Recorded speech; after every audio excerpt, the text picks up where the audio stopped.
Hi guys, welcome back to Madurai மருமகள். வாங்க இன்றைக்கி என்னோடய ஃபேவரட் கிர்மிட் ரெசிப்பியை உங்கள் கூட ஷேர் பண்ண போகிறேன். இது வந்து நார்த் கர்நாடகாவில் ரொம்ப ஃபேமஸான ரெசிப்பிங்க. ஃபர்ஸ்ட் வந்து இன்க்ரீடியன்ஸை பார்க்கலாம். நான் வந்து ஒரு பெரிய பவுலில் பொரி எடுத்திருக்கேன், நல்லா க்ளீன் பண்ணி எடுத்திருக்கேன். 2 மீடியம் சைஸ்டு வெங்காயம், 4 பச்சை மிளகா, ஒரு கைப்பிடி கருவேப்பிலை, பொட்டுக்கடலை பவுடர்.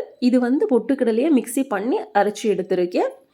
ஒரு மீடியம் சைஸ்டு வெங்காயம், 2 தக்காளி நல்லா பொடியாக கட் பண்ணி எடுத்திருக்கேன். கொஞ்சம் கொத்தமல்லி, ஒரு நல்லிக்காய் சைஸ் புளி தண்ணியில் ஊற வச்சுருக்கேன். அப்புறம் ஒரு கைப்பிடி பீனட்ஸுங்க. இவ்வளோதாங்க தேவைப்படுது. வாங்க இப்போ எப்படி செய்யலான்னு பார்க்கலாம். ஃபஸ்ட்டு வந்து ஸ்டவ் ஆன் பண்ணிட்டு வடை சட்டி வச்சிடணும். அந்த வடை சட்டிக்கு 3 to 4 டேபிள் ஸ்பூன் ஆயிலை போட்டுக்கணும். கொஞ்சம் ஆயில் எக்ஸ்ட்ராவே போட்டுக்கோங்க, அப்போ நல்லாயிருக்கும். ஆயில் வந்து சூடான உடனே எடுத்து வச்ச பீனட்ஸை போட்டு நல்லா ஃப்ரை பண்ணிக்கணும். பீனட்ஸ் ஃப்ரை ஆன உடனே தனியாக எடுத்து வச்சிடணுங்க. ஸோ முடிஞ்ச அளவுக்கு லோ ஃப்ளேமில் தான் ஃப்ரை பண்ணிக்கோங்க, அப்போ தான் நல்லா ஃப்ரை ஆகும். பாருங்கள், நல்லா ஃப்ரை ஆகிருக்கு. நான் ஆல்மோஸ்ட் 2 minutes ஃப்ரை பண்ணியிருக்கேன். ஸோ இதை எடுத்து தனியாக வச்சுருவேன். நெக்ஸ்ட் வந்து இந்த ஆயிலுக்கே 1 டேபிள் ஸ்பூன் கடுகு, 1 டேபிள் ஸ்பூன் ஜீரகம் போட்டு ஃப்ரை ஆக விடணும்.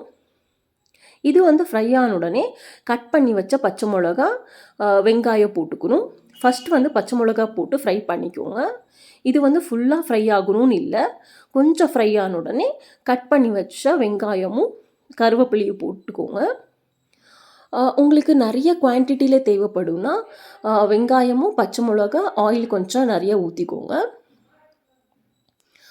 கிர்மிட் வந்து ஸ்பைஸியாக இருந்தால் தான் சூப்பராக இருக்கும். ஸோ அதனால 2 to 3 பச்சை மிளகாவை எக்ஸ்ட்ராவே போட்டுக்கோங்க, நல்லா இருக்கும் சாப்பிட்றதுக்கு. பாருங்கள், ஆனியன் இப்போ கொஞ்சம் குக்காக இருக்குது. இப்போ இதுக்கு 1 டேபிள் ஸ்பூன் உப்பை போட்டு மிக்ஸ் பண்ணிக்கோங்க. ஜாஸ்தியாக ஃப்ரை பண்ண வேண்டாம், கொஞ்சம் மிக்ஸ் பண்ணால் போதும். இது இப்போ ரெடியாக இருக்குது பாருங்கள். இப்போ இதுக்கு எடுத்து வச்ச புளி தண்ணியை போட்டுக்கோங்க. புளி தான் வந்து கிர்மிட்டுக்கு நல்லா டேஸ்ட்டே கொடுக்கும்.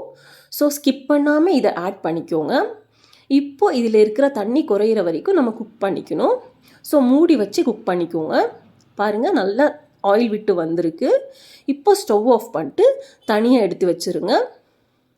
நான் ஒரு பெரிய பாத்திரத்தில் பொரி எடுத்திருக்கேன், அப்போ தான் மிக்ஸ் பண்ணும்போது கொட்டாமல் இருக்குன்னு சொல்லிட்டு. நான் இங்கே 4 பேருக்கு ஆகிற அளவுக்கு பொரியை எடுத்திருக்கேன். ஸோ அந்த அளவுக்கு ஏற்ற மாதிரி செஞ்சு வச்ச ஆனியன் தொக்கு, கட் பண்ண ஆனியன், டொமேட்டோ, ஃப்ரை பண்ண பீனட்ஸ் போட்டு கொஞ்சம் மிக்ஸ் பண்ணிக்கோங்க. கொஞ்சம் மிக்ஸ் ஆன உடனே எடுத்து வச்ச பொட்டுக்கடலை பவுட்ரு போட்டு நல்லாவே மிக்ஸ் பண்ணிக்கோங்க. கிர்மிட் வந்து செஞ்ச உடனே சாப்பிட்டா தான் நல்லா இருக்குது. பாருங்கள், நல்லா மிக்ஸ் பண்ணியிருக்கேன். இப்போது இது ரெடியாக இருக்குது. ஸோ ஒரு பிளேட்டில் எடுத்து வச்சுட்டு அதுக்கு கார்னிஷிங்காக கொஞ்சம் மிக்ஸ்சரும் கொஞ்சம் கொத்தமல்லி போட்டால் ரெடி ஆயிரும். நான் இதை வந்து செஞ்சுட்டு என் அப்பா அம்மாவுக்கு சாப்பிட கொடுத்துட்டேன். அவங்களே வந்து சாப்பிட்டு சூப்பராக இருக்குன்னு சொன்னாங்க. ஸோ உங்கள் வீட்லேயும் இதை ட்ரை பண்ணிட்டு எப்படி இருந்துச்சுன்னு சொல்லிட்டு கமெண்ட் பாக்ஸில் சொல்லுங்கள். தேங்க்ஸ் ஃபார் வாட்சிங். இப்படியே சப்போர்ட் பண்ணுங்கள்.